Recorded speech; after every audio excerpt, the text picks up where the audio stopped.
Sheffield Wednesday are still weeks away from a takeover after 11 parties expressed their interest in buying the championship club.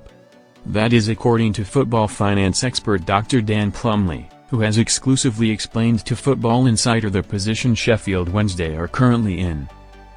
Plumley previously told Football Insider that Sheffield Wednesday would highly likely be sold after the club were put into administration. Djfanchansri's ownership of Sheffield Wednesday came to an end when the club were placed into administration, whilst they were also deducted 12 points in the championship table. John Textor is one businessman interested in taking over Sheffield Wednesday, and speaking exclusively to Football Insider, Plumley explained the current predicament the club faces before a full takeover can be completed.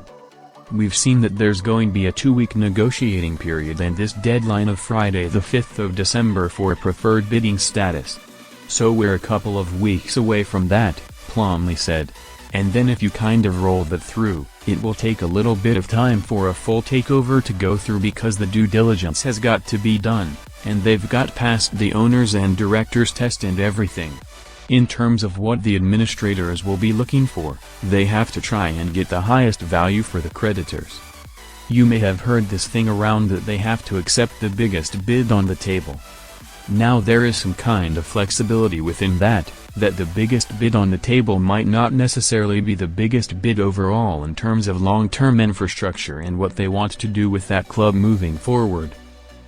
Plumley went on to explain what will be the main priority for Sheffield Wednesday's administrators in the coming days. "So it is tricky because the administrators have got to get value out of the deal, but they're also trying to preserve the best interest of the club moving forward," Plumley said. "And, of course, within that, you've got to do a deal with the old chairman and owner because he's one of the major creditors. So it gets a little bit tricky. But I think what will happen from here on in is some of those parties will probably fade away, because they're probably the ones that have got the proof of funds to a certain value but haven't got the big money to really take it forward, and that's what the administrators will be looking at.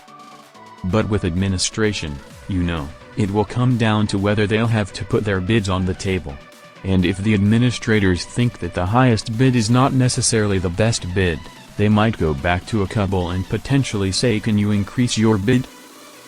So it becomes a negotiation, but we're a couple of weeks away from that in terms of when we'll know that preferred business status."